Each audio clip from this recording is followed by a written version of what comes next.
Hey treasures, welcome to my channel.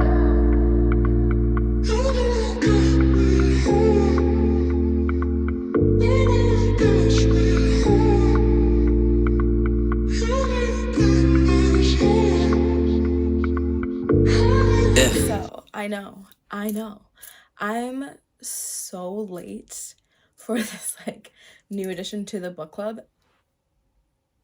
A lot has been going on. I feel like that's my excuse for everything. And I remember before I started to do YouTube, I was like, oh my god, how many times can a YouTuber use the same excuse? I'm so sorry. I get it. I completely get it now because my life is crazy and I kind of don't want to be in it, but I'm here.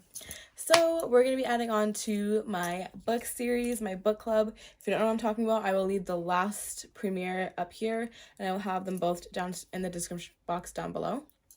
So we're going to be adding on to it. The book that I'm going to be doing this month is going to be one that you're not even going to be expecting, because if you have seen my previous book videos, and I'm talking about the old ones, then you will know that I used to love fantasy books. It was my jam, okay? Fantasy books was my ish. And I used to read them all the time, and it was pretty much only what I would read until I started to adapt and I started to go more into teen fiction and stuff. And my issue was that I didn't want to do fantasy anymore, because I was like, okay, you know what is the point of me reading about this fantasy world? It's kind of making me associate love and true love with fantasy, and I didn't want to do that. So I wanted to kind of get out of that whole thing, and I was like, I'm too old for fantasy. I don't want to do it anymore. So I stopped buying books even in that genre, and I still kept all of my old ones. I have a whole library, but I didn't want to continue reading in that type of genre. However, like I said at the beginning, I'm going through a lot and I'm living in a world that I don't even want to be in right now. So I was like, how am I going to feel better? If you don't know what I'm talking about, I have a how to deal with depression video. I will have that again linked up here, and I will have it in the description box down below. But I kind of deal with it by going and doing things that make me happy. And so I started to do that. I started to read again or whatever, which usually typically will get me back on track. But however, it's not working. What I normally do is absolutely not working, and things just keep getting worse and worse. So I'm like, okay, what can I do that made me happy before? How, whenever I was sad at those times and I was reading, how did what made me the most happy and whatever. And I was like, okay, I'm gonna go to something that is kind of nostalgic for me, and I'm going back into reading things that made me happy back then whenever I was younger, and I thought whenever shit made me upset then, and I thought it was the end of the world, and it's nowhere near what's the end of the world to me right now. And I'm going back to those books, which happens to be fantasy. And so I'm going back to reading fantasy now, because I was like, you know what, when I thought my problems were so little and these books made me happy, I want to go back to being that naive I was a couple years ago. And so I'm reading that again. Anyways, that is a long-winded way of saying I'm going to be reading a fantasy book, and we're going to be discussing it, and we're going to be reading one of the best authors. As much as I'm not into fantasy anymore, it's still, to me, she is one of the best authors, and it is going to be,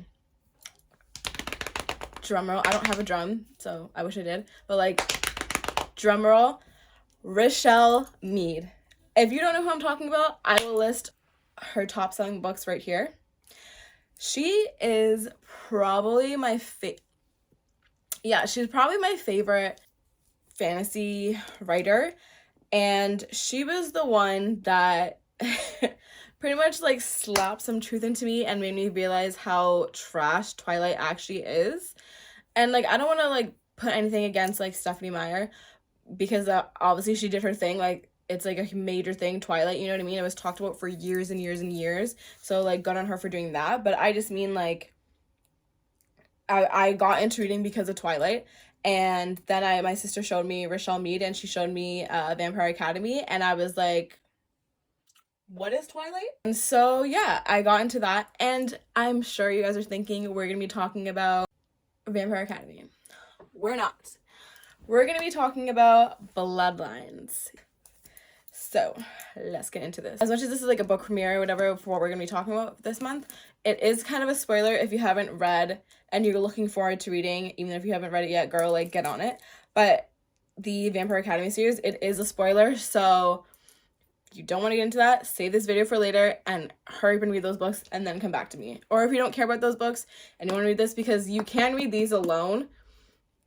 It's just if you did plan on reading those, maybe this will make you want to go back and read them. But anyways, it does, obviously, it's a spin-off series from that book. So the Bloodlines series, now, it is catered towards Adrian a lot in this book, and because she did that, I like that, because if you've read Vampire Academy, the Bloodlines series is catered to Adrian, because I feel like he was a character in Vampire Academy that everyone kind of like fell in love with, and everyone kind of saw themselves in him, of him, you know, like failing to get this person that was so dynamic to him and he was in love with, you know. And I feel like Rose is kind of like a hard person to get over, and so he was like so crushed, even though they weren't together that long, but he was just so crushed. Like, Adrian is probably one of the most emotional guys I've ever read that I even liked.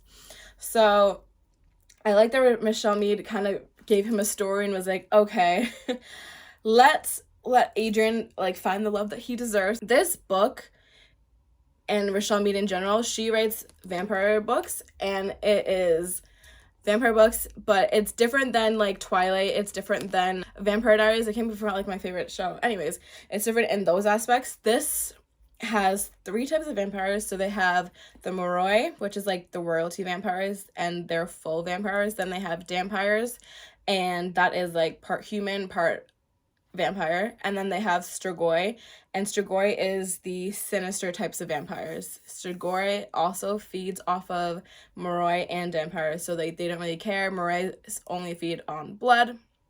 They can eat real food, but they typically, it doesn't sustain them that long, and Dampires are solely off of human food. So anyways, Adrian is a Moroi, and Sydney Sage is an alchemist. And alchemists are humans, full humans, that know about the vampire world and kind of make sure to be the ones that keep the line of humans not knowing about vampires and humans not being involved in that type of life, and keeping the line of not letting vampires kind of like take control of everything. So they are like the guardian keepers pretty much to the humans. So she's in the family of alchemists, and in this book, she ends up getting the job of having to take care of Jill Mastriano. Also happens to be a Dragmore, and if you read the Vampire Academy series, it is when Lisa Dragmore, I love that I'm wearing oh my god.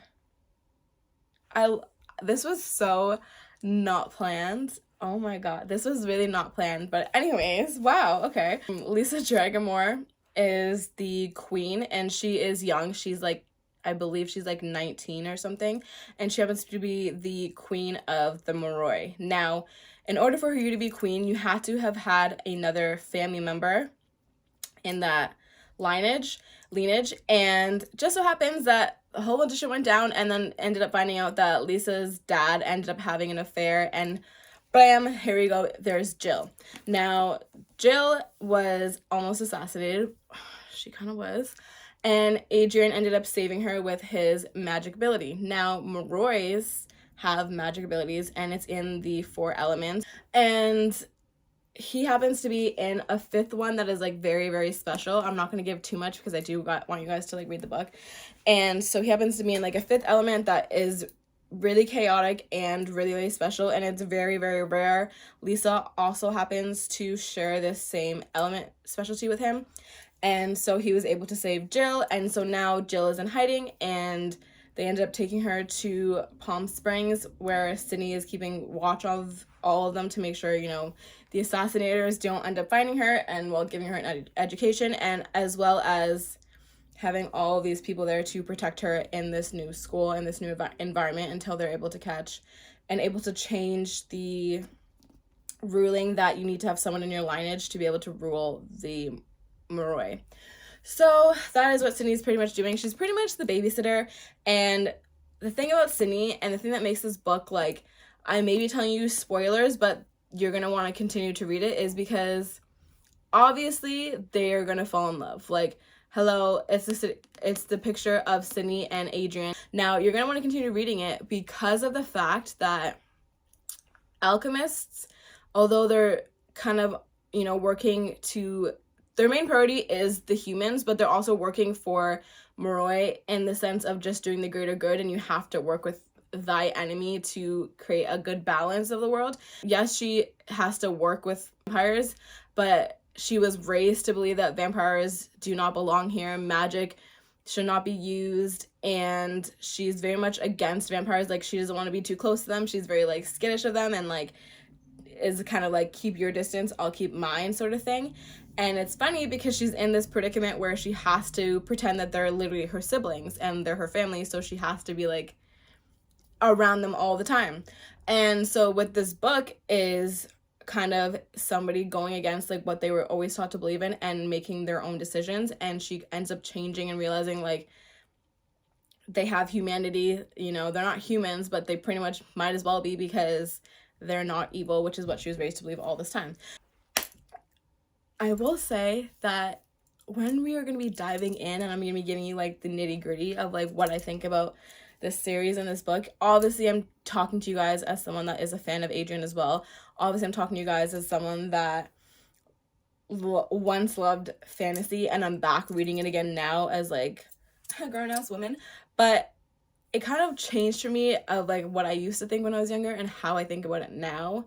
And so my review is probably going to be very different than what you expect, because my new thought on it of how I am now is very different than how I used to think. So anyways, that is the book that we're going to be reading for the month of March. And if you guys want to read with me, I'll put all my socials down below. Let me know like each chapter if you guys have notes. Like, honestly, I want us to talk about it every step of the way. That's eventually what this book club is going to be to me. Like, we're going to be talking about every step of the way. We're going to be best friends, literally having like a group chat about like, oh my god, did you see what happened? Like, did you see what this person did in this book? Like, that's what I want it to be like. So I will leave all my socials down below. I will do the book review after a month and get down to the nitty and gritty. I will be digging in deep. Like, I do not do these lightly and just being like, well, yeah, I like this book, it was good, and then I'm done. No. I do talk about the concepts. If you don't know what I'm talking about, like I said, I will have my other one down below, but I do talk about the concepts. I do kind of break things apart and look narrowly at it, and I try and take myself out of it. Like, yes, I'm doing a book that I loved, and like I did before, I'm doing books that I liked, but for you, know that you've been on my mind. Only you can get me right.